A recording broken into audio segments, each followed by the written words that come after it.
Hello friends, कैसे हो आप? आई होप आप सब बहुत अच्छे होंगे। तो गाइस चले हम अपनी स्टोरी डेफिनेटली इट्स यू का जो है अगला पार्ट जो है वो स्टार्ट करते हैं। तो लास्ट पार्ट में हम देखे थे कि जो वांगजी और विभूषण होते हैं उनकी नाइट बहुत ज़्यादा हॉट स्पाइसी और सेक्सी सी जाती है, जिसके ऊपर आशिंग जो होती है वो बहुत ज़्यादा आग बबूला हो जाती है और वो मन में सोचती है कि विभूषण, तुम्हें मैं कल ऑफिस में देख लूँगी, बिकॉज अभी तुम्हारे मतलब यहाँ कॉलेज लगने में, यूनिवर्सिटी लगने में बिल्कुल हाफ एन मंथ पड़ा हुआ है। तो तब तक तो मैं अपने कलीग्स के ऊपर जो है नज़र रखने के लिए आती जाती ही रहूँगी। तो अक्सर हमारी मुलाकात जो होगी वो ऑफिस में होती रहेगी। यहाँ जो आशिंग है वो नहीं जानती है कि विभूषण अभी एक यूनिवर्सिटी का स्टूडेंट है। वो ये सोचती है कि जो विभूषण है वो वंची का जो है वो बॉयफ्रेंड है या तो कलीग है, जो उसके साथ इंटीमेटली जो है वो इन्वॉल्व है, और वो या तो वहाँ पे जॉब करता है या तो वहाँ पे इंटर्नशिप पे है। ये सब कुछ सोचते सोचते जो आशिंग होती है वो अपने रूम की तरफ जा रही होती है। तभी उसका पाँव जो होता है वो एक फ्लावर वास्ता उसके साथ जो होता है वो लग जाता है और वो बहुत ज़ोर से चीखती है। जैसे ही वो चीखती है तो जो हमारी लान ई होती है और लान शिचैन होते हैं वो जो होते हैं अपने अपने रूम से जो है वो बाहर आ जाते हैं। और वांगजी और जो हमारा विभूषण होता है वो भी उसकी आवाज़ सुनने के बाद जो होते हैं वो दोनों जो है वो काफ़ी ज़्यादा साइलेंट हो जाते हैं। तभी लान ई जो होती है वो भागती हुई आशिंग के पास आती है और वो देखती है कि उसके पाँव से जो है वो हल्का सा ब्लड निकल रहा है। तभी वो लान सिचैन को कहती है कि जल्दी से जो है वो तुम कहीं से मेडिसिन बॉक्स लेके आओ, मैं इसकी पाँव पे जो है वो थोड़ी बहुत बैंडेज कर देती हूँ। तभी जो हमारा वांगजी होता है वो अपने कपड़े डाल के जो होता है मतलब ट्राउजर डाल के जो होता है वो रूम से बाहर आता है और कहता है कि मॉम व्हाट्स हैपन, कुछ हुआ क्या? लानी कहती है कि हाँ, वो एक्चुअली हमारे यहाँ घर पे आज यहाँ मेहमान आए हुए हैं और मे बी ये बाहर निकल रहे थे तो इनके पाँव में लग गई। तभी जो आशिंग होती है उसके दिमाग में एक प्लान आता है कि क्यों ना मैं अभी से ही विभूषण को यहाँ इनके सबके सामने फंसा दूं कि देखिए रात को आपका बेटा किसी को लेके यहाँ आता है और ये दोनों भी क्या कर रहे थे। अभी आशिंग जो होती है वो रोने लगती है और उससे कहती है ई मॉम, यू नो, मुझे ऐसा लगता है कि वांगजी के रूम में कोई है, बिकॉज अभी मुझे उनके रूम से बहुत गंदी गंदी आवाज़ें आ रही थी जिसकी वजह से ही मैं बाहर आई थी। जब लान ई ये सुनती है तो वो कुछ नहीं बोल पाती है और वो जो होती है वो वांगजी की तरफ देख रही होती है। तो वांगजी उससे कहता है कि हाँ, मैं और विभूषण अंदर थे, वो अभी बेड पे है। यू वांट टू मीट, तुम बात करना चाहती हो उनसे? तो जब वो ये सुनती है कि विभूषण अंदर है और वो नॉर्मली जो वांगजी होता है वो सबके सामने विभूषण का नाम ले रहा होता है, तो ये देख सुनने के बाद जो आशिंग होती है वो बहुत ज़्यादा हैरान हो जाती है कि ये कितना बेशर्म है जो सबके सामने ऐसा बोल रहा होता है। फिर उसके मन में एक बात आती है कि शायद इसने सभी को अपने बॉयफ्रेंड से इंट्रोड्यूस करवा के रखा है। तभी वो दोबारा लानी की तरफ देखती है और उससे कहती है ई मॉम, आपको पता है ये दोनों शायद अभी पता नहीं कुछ कर रहे थे, बिकॉज इनके रूम से बहुत इंटेंस आवाज़ें आ रही थी, ये बहुत ज़ोर-ज़ोर से मुआयन कर रहे थे। और जब वो ये सुनती है हमारी लान ई, तो उसे थोड़ा-सा मतलब वो हेजिटेट भी करती है और लान सी चैन जो होता है वहाँ से स्माइल करके जो है वो अपने रूम की तरफ चले जाते हैं। क्योंकि लान सी चैन ने जो है वो मॉर्निंग में ही लान ई को एक बात बताई होती है कि मॉम, मुझे लगता है कि आशिंग के यहाँ आने का मतलब है कि वो हमारे वांगजी को जो है दोबारा अपने प्यार के जाल में फंसाना चाहती है। लेकिन उसे शायद ये नहीं पता है कि हमारा वांगजी जो है वो ऑलरेडी मैरिड है। तभी लान ई कहती है कि जब वांगजी को ये पता लगेगा कि वो यहाँ है तो वो खुद संभाल लेगा। तब हमारी जो लान ई होती है उसका चेहरा बिल्कुल एक टमाटर की तरह रेड हो जाता है, लेकिन वो उससे कुछ नहीं कहती है और वो वांगजी को कहती है कि तुम थोड़ा संभल के किया करो, जो भी तुम अंदर कर रहे होते हो तुम्हारी आवाज़ें बाहर नहीं आनी चाहिए। और इतना बोलने के बाद जो हमारी लानी होती है उसके चेहरे पे बहुत ज़्यादा मतलब बहुत बड़ी मुस्कान आ जाती है, क्योंकि ना उससे हंसा जा रहा था ना ही वो चुप रहा जा रहा था उससे। तो इतना बोलने के बाद वो जो है वो आशिंग के पाँव पे जो है वो बैंडेज करती है और वहाँ से जो है उसे कह दिया कि तुम्हें भी अपने रूम में जाना चाहिए और तुम्हें रात को बाहर नहीं निकलना चाहिए, बिकॉज सभी अपने अपने पार्टनर्स के साथ होते हैं, वो जो करते हैं तुम्हें पता है कि जब दो पीपल्स जो होते हैं वो साथ में होते हैं तो उनके बीच में क्या क्या हो सकता है। तो मुझे नहीं लगता है कि तुम्हें किसी को यहाँ पे डिस्टर्ब करना चाहिए। ये बोलने के बाद जो हमारी लानी होती है वो भी अपने रूम के लिए चली जाती है और जो हमारा वांगजी होता है वो भी अंदर जाके जो होता है वो डोर को नॉक कर देता है। जैसे ही वो हमारे विभूषण की तरफ देखते हैं तो विभूषण जो होता था वो उसी कंडीशन में सो जाता है। जब वांग जी उसे उस कंडीशन में देखता है तो वांग जी के फेस पे जो होता है एक स्माइल आती है। वो कहती है उन नॉटी बुद्धू, एक खाने का इसे रहता है, दूसरा इसे सोने का रहता है, तो वो ऐसे ही सो गया।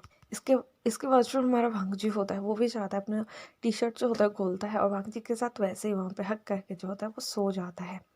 नेक्स्ट डे होता है, मॉर्निंग के 9 बजे होते हैं, लेकिन वांग विभूषण जो है वो अब तक नहीं जगा होता। वांग जी जो है वो रेडी होके ब्रेकफास्ट के लिए आ जाता है। तभी लानी कहती है कि बेटा विभूषण कहाँ है। तभी वांग जी कहता है कि मॉम, विभूषण की तबीयत थोड़ा खराब लग रही है, अगर उसका मूड होगा आने का तो वो आ जाएगा, अगर नहीं होगा तो वो आज घर पे रेस्ट कर लेगा। जब वो ऐसा कहता है तो लानी उससे कहती है कि मुझे ऐसा लगता है कि तुम्हें उसके साथ थोड़ा जेंटल रहना चाहिए था।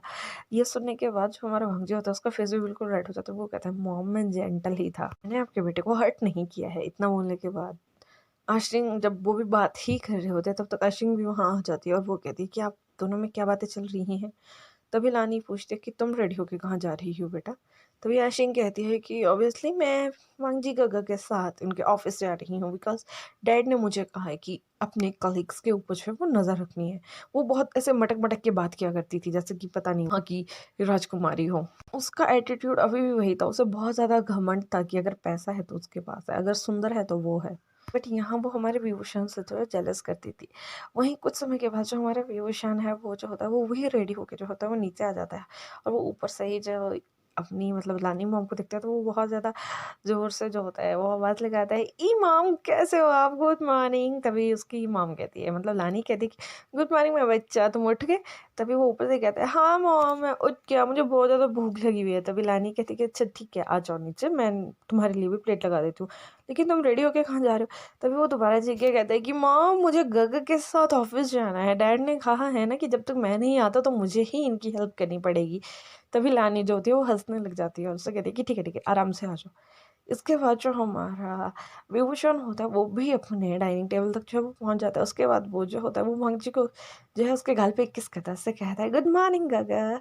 और उसके बाद उसकी नज़र जो होती है वो आशिंग की तरफ पड़ती है। वो उसे कुछ नहीं कहता है, वो सिर्फ उसे एक हल्की सी बिल्कुल गंदे तरीके से गुड मॉर्निंग कह के जो है वांग जी के पास जो होता है वो बैठ जाता है। इसके बाद जो हमारी लानी होती है वो सभी के लिए जो है वो ब्रेकफास्ट लगाती है। सभी जो होते हैं अपना ब्रेकफास्ट करते हैं और इसके बाद जो हमारा वांग जी होता है वो विभूषण को कहता है कि तुम अपना ब्रेकफास्ट फिनिश करके बाहर आओ, मैं तब तक गाड़ी जो होता है वो बाहर निकलता हूँ पार्किंग से। इतना सुनने के बाद जो आशिंग होती है वो कहती है गो मैं भी आपके साथ चलना चाहती हूँ, लेकिन इसके ऊपर जो लानी होती है वो मना कर देती है कि तुम्हारे फादर ने तुम्हारे लिए गाड़ी पहुँचा दी है, तुम अपनी गाड़ी में जो है वो आ जा सकती हो। ये सुनने के बाद जो आशिंग होती है उसे तो लान ई के ऊपर भी बहुत गुस्सा आ रहा होता है, लेकिन वो उस टाइम कुछ बोल नहीं पाती है उसे। लेकिन वो मन में सोचती है कि तुम मेरी सासू माँ बनने के लायक तो नहीं हो, एक बार मुझे वांगची ग को अपना बनाने दो, मैं सबसे पहले इस घर से बाहर तुम्हें ही निकालूंगी। और वहीं हमारा विभूषण जो होता है वो मन में सोच रहा होता है कि चुड़ैल तू तो इस घर में रहने लायक है ही नहीं, रुक जा कुछ दिन में मैं तुझे भी यहाँ से आउट करवा के ही छोड़ूंगा। फिर यहाँ पे उनके मन मन की ना बहुत ज़्यादा फाइटिंग हो रही होती है, बिकॉज हमारे विभूषण को पता होता है कि आशिंग कैसी है। वो कल से उसका नेचर देख रहा था और यहाँ हमारा वांगजी जो होता है वो भी आशिंग को जो होता है वो टोटली इग्नोर कर रहा होता है। वो नहीं चाहता है कि वो उससे बात करे या कुछ भी उसके वो उसके नज़दीक आए या उनके बीच में कोई या किसी भी तरह की कोई बात हो, वो नहीं चाहता है। तो ऑलवेज जो हमारा वांगजी है वो तो आशिंग को इग्नोर करता रहता है। इसके बाद जो हमारा विभूषण होता है वो अपना ब्रेकफास्ट जो होता है वो फिनिश करता है और वहाँ से जो होता है बाहर जाने लगता है।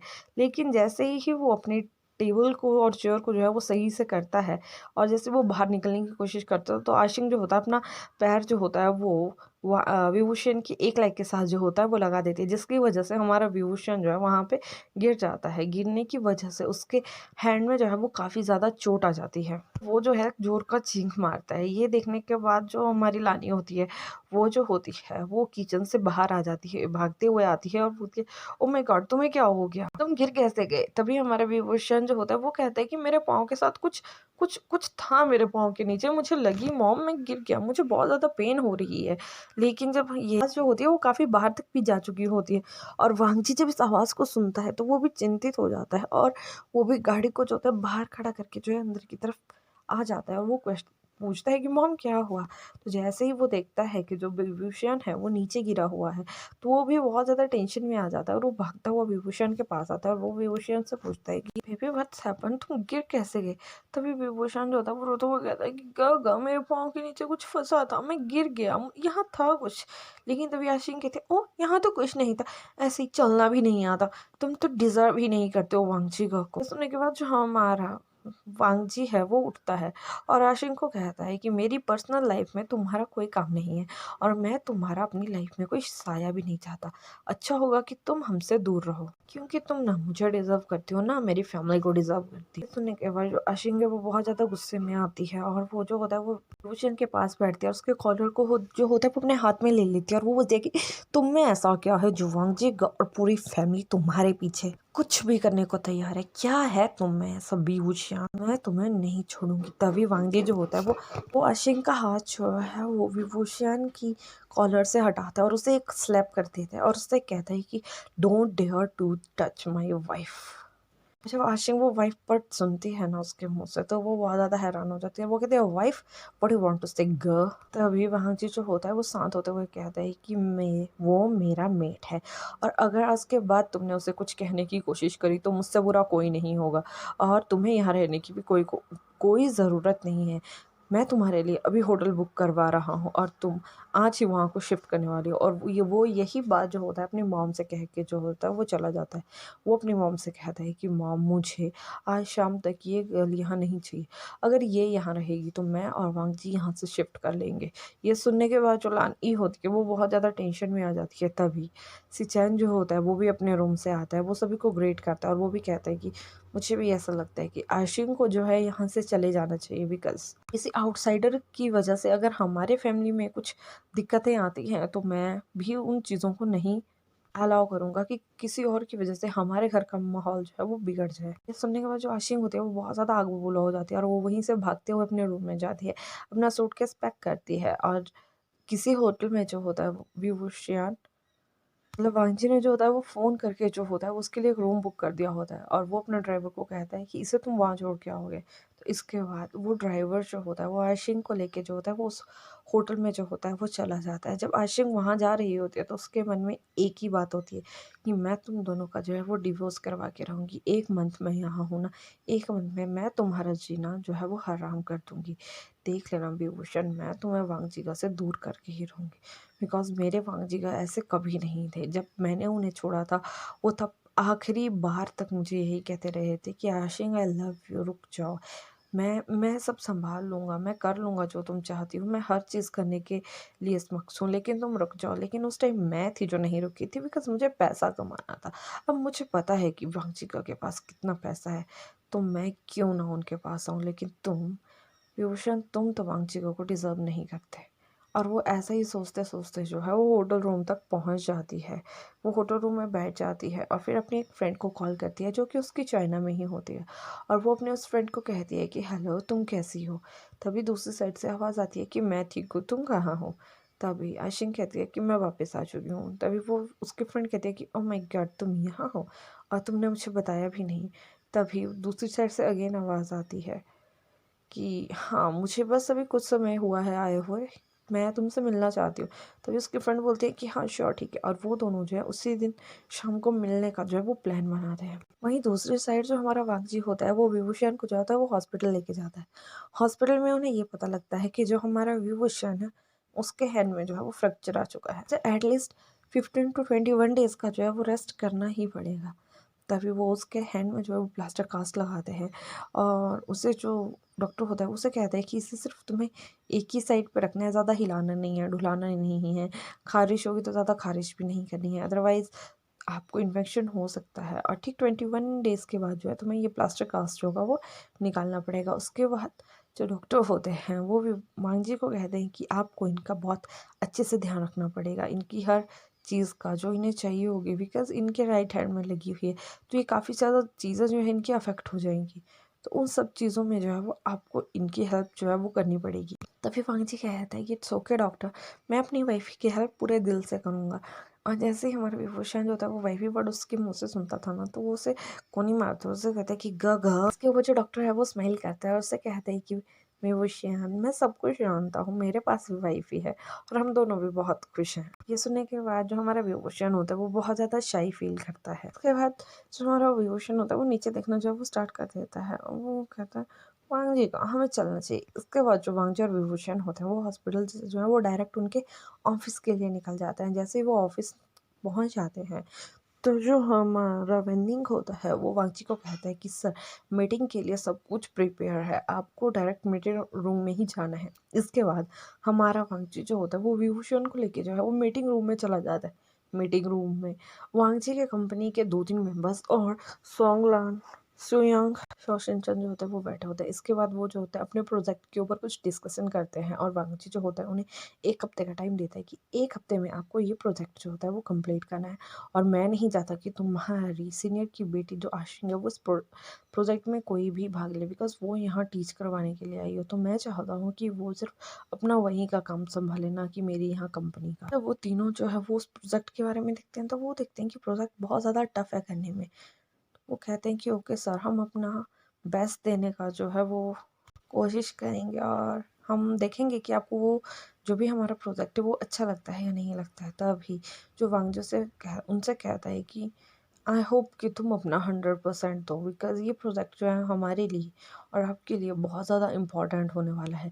अगर ये प्रोजेक्ट जो है हमारा कंप्लीट हो गया तो हमारी कंपनी की फ्रेंडशिप जो है वो बहुत आगे तक जाएगी और तब तक फादर भी वापस आ जाएंगे। आगे का काम जो है वो फादर खुद देख लेंगे। इतना कहने के बाद जो हमारा वांगजी है वो वही मीटिंग को जो है वो मतलब बंद कर देता है और विभूषण को लेके जो है वो अपने ऑफिस की तरफ चला जाता है और वेन्निंग को कहता है कि जल्दी से उनके लिए कुछ खाने के लिए वहाँ प्रोवाइड करवाया जाए। कुछ समय के बाद जो वेन्निंग होता है वो वांगजी और विभूषण के लिए वहाँ कुछ खाने के लिए प्रोवाइड करवा देता है। जिसके बाद जो हमारा वांगजी होता है वो अपने हाथों से जो होता है वो विभूषण को जो है वो खाना खिला रहा होता है, बिकॉज हमारे विभूषण के जो है वो राइट हैंड में लगी हुई है तो उसे काफ़ी ज़्यादा दिक्कत आने वाली है।